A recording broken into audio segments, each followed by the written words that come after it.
Hello, YouTube. This is a little bit different video, but first, I'm Jen. I am dedicated to a YouTube channel all about journaling and how I've used it for over 30 years to solve a lot of life's problems and to really help me sort myself out. It's been a journey, as it will be for anyone, and I hope that I can share with you things that have helped me along the way. I feel like I've sifted through a lot of different tools, a lot of books, a lot of programs, a lot of speakers, and have found some things that have really helped me. Some questions to ask yourself, um, some ways of changing dynamics, mostly around your mindset or around the way you're thinking or doing or flowing through life. But sometimes it's just like a practical tool that has to do with finance or just cleaning your house or whatever. I feel like it's my duty at this point in time to share things because people did that for me. People were brave enough to write books, people were brave enough to post videos and host conferences and do all of these things. So I feel like it is my duty to pay that back. And so what I am talking about today, and I've been talking about maybe the last couple of videos, is again, this book, The Artist's Way. And it has been on my reading list for a very long time, years and years and years. And finally, it made its way in at the right timing, as most things do. So one of the first things that you kind of do is you divide your life up into 5-year segments, and you kind of examine things in each 5 years that maybe impacted you. I chose things that maybe I thought negatively impacted me. And so I'm calling these monsters. And my last video was all about that. But what I wanted to talk about today is kind of what I've done with this. And what I've found out, and maybe some of my insights will help you or inspire you to go on your own monster mash, monster hunt, or whatever. But the first thing that I wanted to share is that some of the monsters, right, that I find, and feel free to exchange that word for something else if that seems very harsh to you. I'm sort of thinking of them more in the Monsters, Inc. vein, very funny, very fun. I realize that some of them are not. And I haven't even really gotten to those yet.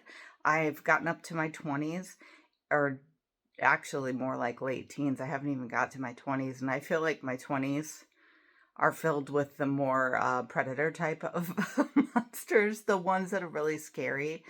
And I've done this kind of work in the past, but this exercise that I'm about to share with you, the way that I took what Julia Cameron was laying out in this, the way it unfolded for me, was literally I've drawn pictures of these monsters and I've kind of given them funny names, and I've also created art around them. I've examined their personalities as if they were a character in a book, and just kind of like, what it's done is it's taken it out of my head and it's put it onto paper so that it's not rolling around here running the show. It is now outside. I have named it. I understand it. I have more of an awareness of it. I can recognize it better. But I wanted to share that sometimes the external monsters, which I'm calling like, these are people who may have said something that hurt me or did something that hurt me at the time. But the like secondary monster, and I just this morning came up with the thought that, listen to this word. And I mean, really listen to this word. It's interesting. When things happen to us, what do? We start to realize. We start using real eyes. And I was thinking about that word, realize, because you kind of like have this time where you're a kid and you're going through life and everything's fine and you're just enjoying things, pretending, having fun and joy and whatever, you're carefree. Something happens to you and you realize something. So you put on your real eyes and you start to think that now I see things for real. And And this has just kind of awoken something in me, or awakened something in me that is tripping me out in the best way. For instance, I might have realized that people don't like me for who I am. So I need to change. I need to song and dance my way. One of my monsters on the external was what I'm calling Jagetto, the puppet master. And I don't know if I mentioned that in the last video or not. I'm apologizing for this glare. I want to kind of change. And it's like this song and dance that you develop to entertain people. It's not really you. You're performing. You're trying to gain people's attention and approval because you lost it. You felt safe. And then all of a sudden it's like, wait, no. And you kind of find safety in this performative work. And you kind of find safety sometimes with a puppet master who's pulling strings. And you're like, okay, well, I don't really trust myself anymore because I thought it was fine. But apparently I'm not. And it's so subtle, and it happens slowly over time. I really want to move because this light is just bothering me at this point. You want to, over time, you start to realize, you start looking at things with what you think are real eyes. And it is, at the time, it's making sense. At the time, it's helpful. At the time, you're like, man, Florida. At the time, you really are thinking that this is going to help me out. If I start acting in a way that these people won't do this to me because they're more happy with me or whatever. So you start to perform, and it's almost like a perfectionist thing.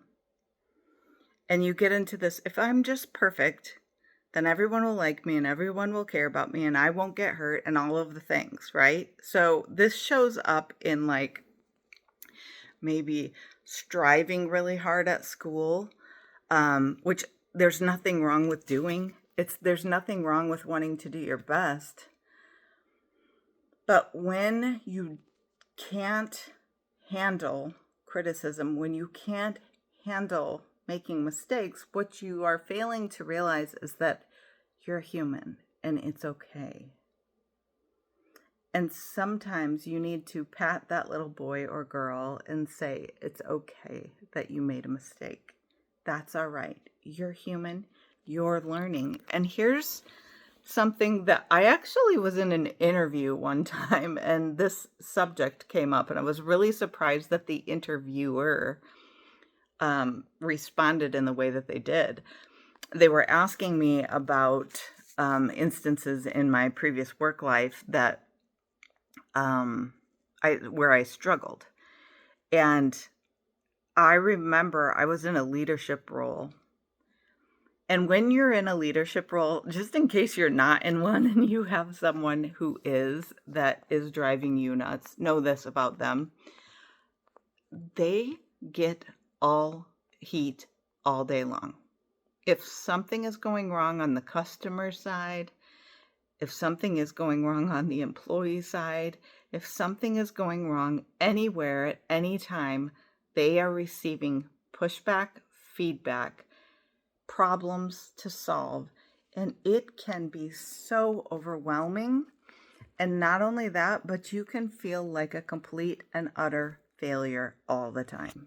You can feel like you are just not enough and really burn yourself out quickly. That is a thing.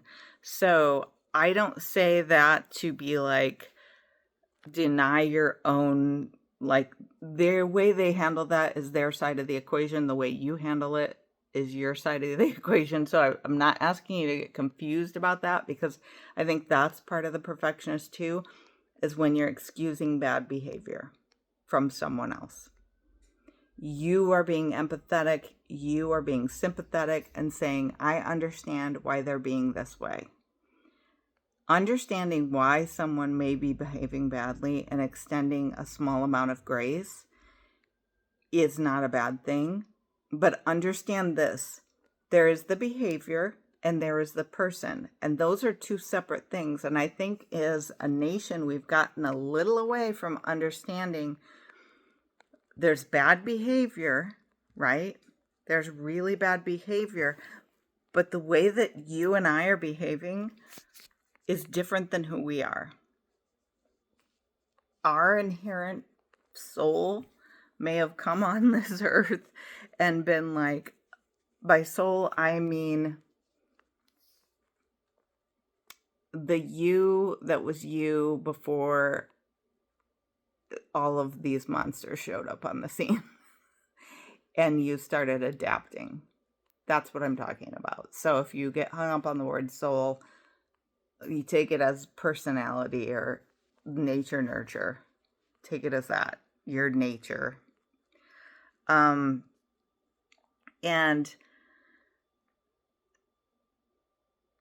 you just have to recognize that in yourself and recognize it in other people, that someone could be a child who had a rough upbringing where they did not feel safe and developed a way of responding to stress, to negativity, to criticism, and never stopped responding that way and never was in a situation where they knew how to get out. Now, that is not to say, that could be you, that could be someone you're dealing with, that they get to have carte blanche in the way that they treat you. And this is tricky territory. And really, this video is not about that. It is, but it isn't. As you're going on your monster hunt, you may discover some of this. But what I'm more primarily concerned with in this video is I identified the external source of when a change happened in me and created my own little monster. So I was able to look on the outside, on the other side of the equation, and go, okay, this is where this person, their behavior in this time of their life, I would shudder to think that something I did when I was 7 is reflective of who I am today or how I would handle that situation at 54, So that's what I'm trying to say here is like, we as people, I have not switched bodies. I have the same, my soul or my inner being is inside the same exact body as when I was 2 months old, 3 years old, 9, 15, 20, 35, 42, that is a mind trip. If you think about it, you're in the exact same body that you were in when you were 2. You did not switch bodies,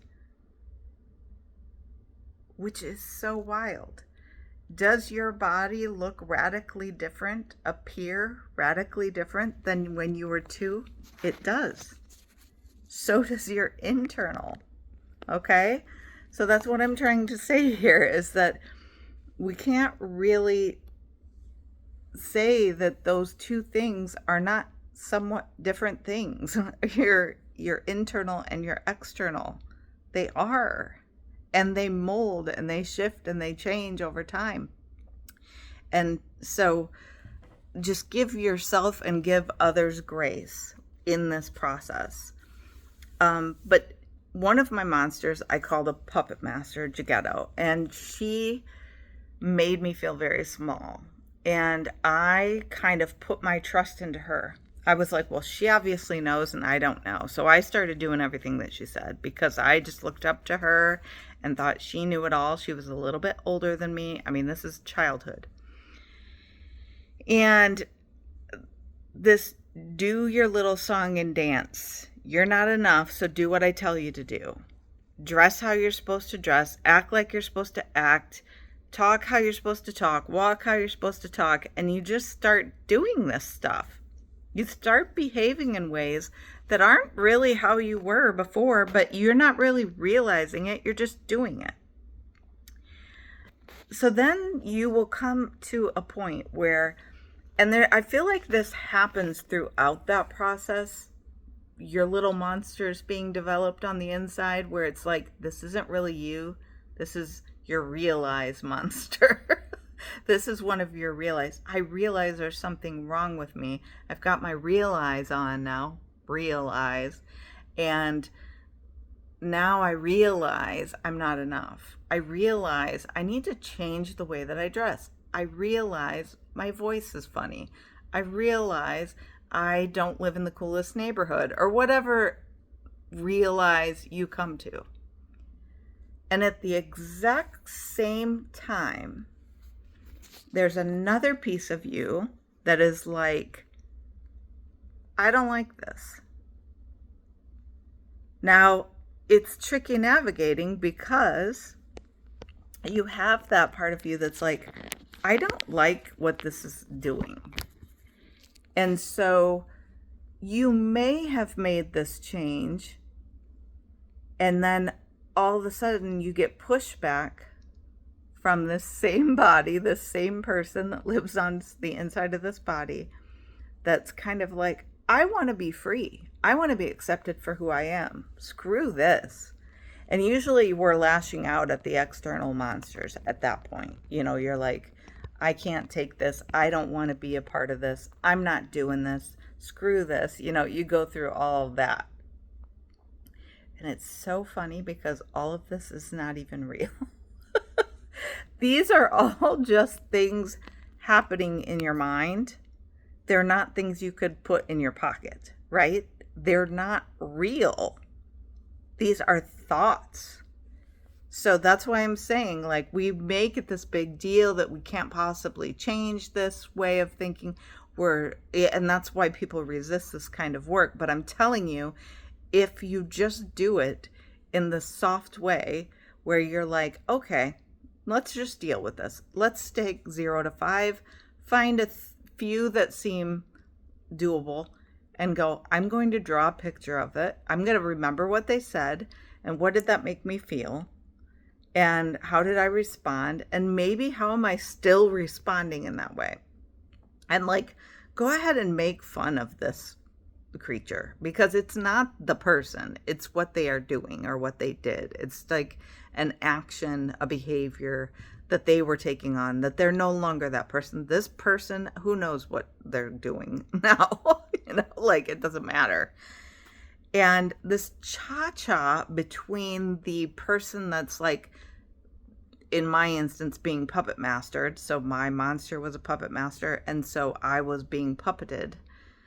But at the very same time, rebelling against the puppetry, like, I don't want to be like that. I don't want to, you know, this cha-cha back and forth when the real me wasn't involved. The real me just sat on the bench and let someone else take over entirely. And so what I'm telling you about the process now for me is to get back in touch with the instinct side of yourself and learning to trust your instincts, which is inside of the artist's way. This is where the dates come in, and you trust your instinct. If my inner child artist wanted to go make sand candles, so I bought the supplies to make candles, and it was interesting because I always wanted to sub out an easy version. And there's a settling that happens, and I noticed it. Like, you know how you'll hear, oh, you get a nudge that says, oh, you should try to go to that art class, or you should try to go to that dance class, or you should go to the library and go to this little talk they're having, or you should read that book, or start this project, or get your paints out, or do this workout video. And then you like try to find a substitute for the real thing. Can I just tell you what happened? I mean, I'm being candid here. One of my little instincts, because I'm learning to trust my own gut again, one of my instincts was to go to dinner at a French restaurant. I have no idea why, other than I wanted to go to France, and I'm like, well, I'm going to do the best thing of that I could come up with that would be close to that, what I can do right this moment. Did I do that? No. I didn't go to the French restaurant. I went and I bought French stuff. Like, I went to the store and tried to find. So I bought some brie cheese and I made sure it was from France, some French soda, some French wine. Oh, and some macaroons that were actually imported from France. And I did this nonsense, right? And it would have been cheaper for me to just go have a really fine French meal and really get in there and experience the whole thing. And I chose a sub. And that's what I'm saying my little perfectionist has hidden in the I'm going to take the easy route because I don't like to make mistakes. I don't like to feel vulnerable. I don't like to feel exposed. And when you're doing this, I feel like you're going to get all of these little tests to see if you're really serious. And this was one of mine.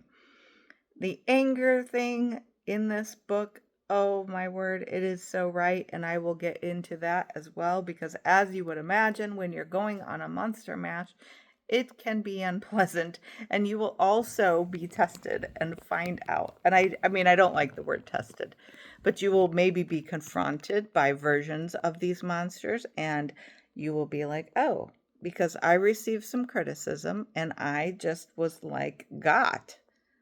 But the funny thing that it did was it exposed to me where, number one, I needed to be able to receive the criticism. Number two, I needed to be able to, when this criticism was delivered, it was delivered really disrespectfully. And I needed to be able to address that as well and not allow myself to be disrespected. I can be confronted, but not disrespected. And when I tell you it was disrespectful, it was.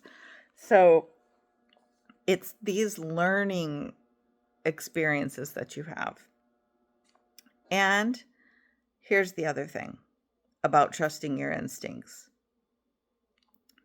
If you think about ballroom dance, I don't know if you've ever done any kind of ballroom dance, but if you have a good lead, if there's someone that you're following while you're learning to dance and they're a good lead, they're going to take you on a magical groove if you can learn to follow, okay?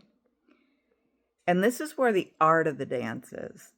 When you are following that lead that feels good, you know, that, oh, this feels good. I'm inspired, right?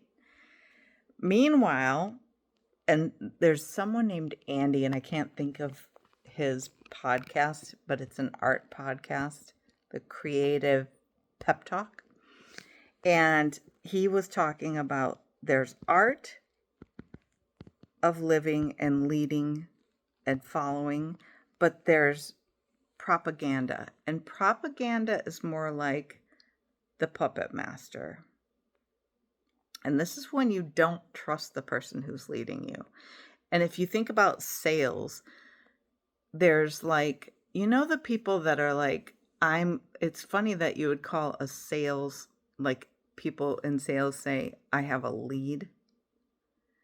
I was thinking about this and I'm like, what if you were to lead? And then people who saw what you were doing and resonated with what you were doing because you were following your inspiration towards something that was juicy and resonant with you and who you are. And so when you did it, everyone felt that and knew it. And the people that connected with it followed, right? They were like, yes, I'm totally buying in. But it's funny to me that the opposite would be propaganda. And it's where now we have a puppet master and they're telling us what to do. And if you think about, if you're my age, I would assume this for a lot of ages at this point in time. And you are doing things like, I mean, we've all, weight loss is a good one. Money is a good, beauty is a good one, where you do something because you saw it online. You bought something because you saw it online. You started looks maxing. You started doing yoga because that's what you were supposed to do. You started like using a shampoo bar instead of shampoo, or you stopped using shampoo altogether, or you stopped eating carbs and you went vegan, and you did all this stuff because the puppet master said, well, you have to, if you're going to be liked, if you're going to be skinny, if you're going to be wealthy, if you're going to be youthful, if you're going to be this, well, you better do this or you're doomed. Like, that is propaganda. Inspiration is another thing, but you need to be inspired yourself. And if you're going to follow someone, make sure that they are inspiring, that they themselves are inspired. If you sniff out that the thing here is, I have this thing and I'm going to tell you there's no other way on this planet that you will be able to do this unless you're just yoked to me and do it my way. That is a puppet master, my friend. That's a puppet master. And I'm never going to tell you like that journaling is the only way. If you don't want to journal and you're never going to journal, freaking don't journal. Check in with yourself. I will say, please check in with yourself. I don't care how you do it. But man, just in this regard, I'm so passionate about this only because I've done that crap for so long. And there's so many books about being inspired. There's so much science behind it. Like, you have to connect in with who you are at your core. And in order to do that, you have to trust your instincts.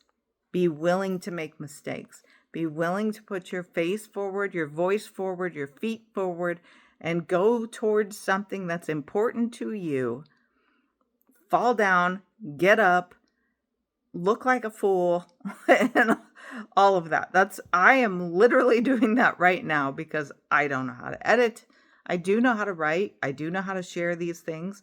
I don't always take the time to organize them because right now in my life, there are so many things going on, as with everyone. It may be an excuse. It may not be an excuse. And I don't really care because I'm showing up how I can show up right now. And it's not perfect. And I'm getting rid of my perfectionist, that little monster that grew up inside of me because some people told me that I wasn't enough, I wasn't cute enough, I wasn't smart enough, I wasn't pretty enough, and I needed to change in order to satisfy them and make them happy. And I can't do that anymore because I'm too tired. And I hope that you will go on a monster hunt. I hope you will pick up The Artist's Way. I hope you will journal or whatever of those things sounds like it might help you, and do it. I hope you take something away from what I'm saying today that is beneficial to you. That is my goal here. Literally, like I said at the beginning of this video, that I am so thankful for people who were ahead of me, who had the courage to share from their experience, to share from their wisdom, their knowledge, their skill set, and benefit me. And I would just feel like the biggest jerk on the face of the planet if I did not do the same. I really would. And after reading 10,000 pages of my own journal out loud and transcribing them, let me tell you, there's a lot in there. And I learned a lot in that process, and I have to share it. So instead of chasing leads, lead yourself, and then find someone who wants to dance with you, to do the cha-cha with you, to groove to your groove. Okay? And then I wanted to say just a few things that are practical for you to take away. And how do I do all this, Jen? What do I do? Search out your monsters, suss them out and lighten the mood. Draw pictures of them. Divide up your life into 5-year increments. Find them, the little things that bothered you, those little memories that just stick in your head, and then create a character about them that just softens the mood a little. It's like maybe they were a puppet master, and you're going to draw a picture of them in their ugliness and be like, no. And then kind of go, okay, what did that create in me? And then lastly, look at that little kid and become its foster parent and say, "Ah, baby, you don't have to listen to that. Let's go. What do you want?" And it's really funny because I asked myself that question, just allowing that little kid to come out. And I was thinking of snacks, and it was so funny because all of this monstering brings up that ego part of you, that little monster that's created on the inside of you. And the perfectionist came out swinging. She's like, you know what? We're going to get it together. I'm going to write down all my goals, and I'm going to write down all the plans and do all the things. And this is my way of hiding from monsters, because if I can just prove it. And so I'm coming up with meal plans. I'm coming up with all this stuff. And it just came to me. It was like, okay, fair enough. Fair enough. There's wisdom in doing the things necessary in life. But I can do it how I want to do it. And so if the calories or whatever you're trying to come up with, or a feeling in your body is what's full, what makes you feel good, I started thinking about my little girl self. And I loved those little animal crackers that are like iced with the like sprinkles on them. I'm like, I'm gonna hunt them down. That's the monster I'm gonna find. And I liked having frosting on graham crackers. And I'm like, I'm gonna give myself that. And I don't care. Carbs be damned. And I'm not gonna eat them to excess, but that's what I'm telling you. That's where, like, if you're constantly telling yourself, no, you can't have that, you're bad, that's bad, this, and you're making yourself wrong, how are you ever going to follow your lead? How are you ever going to trust yourself? How are you ever going to put yourself out there if you're relying on the puppet masters of the world to tell you how to behave, to tell you what to eat, to tell you what song and dance to do to make them happy? You've got to get to a place of starting with, I love you, me, warts and all. I love you genuinely, not because somebody said you need to say I love you to yourself in the mirror 65 times or whatever the thing is, the magic potion number 9. Like, I'm not talking about that. I'm saying practice loving you. Practice it. Write this down. Find out who you are. Find out what makes you tick. Extend yourself some grace. Be like, I see you. I forgive you. It's okay. You made a mistake. We all do. But now we know better. Now we can do better. And then choose some things that are loving and kind and sweet. If you think about yourself as a little kid, name 5 things you liked to do as a little kid. And then write down the ones that most resonate with you. And pick the closest thing you can to it. And just do one. Just do one, and then trust yourself to follow it. As silly as it is, and find out how much fun and joy you've been missing out on and how easy it is to access. It doesn't have to be a trip to Costa Rica, a cruise around the world, a new Birkin bag. It doesn't have to be any of that. It can be so simple. But you've just stopped listening to yourself for so long that now you don't even recognize your own voice. You only recognize who's on TikTok this week. And I know that really sounds kind of harsh, but I'm not trying to make it sound harsh. I'm trying to say, please love on you. Please be kind to you. Take the time, sort it out. You're worth 10 minutes, 5 minutes of writing these monsters down, of getting out your crayons and your colored pencils and drawing some pictures and having some fun with it, eating a pudding cup or whatever it is that came to you. And if you feel like it, comment down below. What's one thing that your inner child's like, hey, I'd really like to go to the park, get some crayons and color, eat a Snicker bar or whatever it is, and just go ahead and let that kid have it. Think of yourself, like I said, you're still that 3-year-old in this body that's been riding along with you for so long.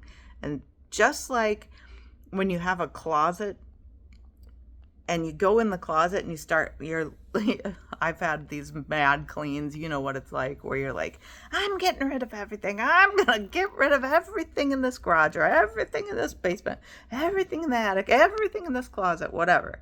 And you start going crazy. And in the process, you find something that you've been looking for forever. And there's your treasure.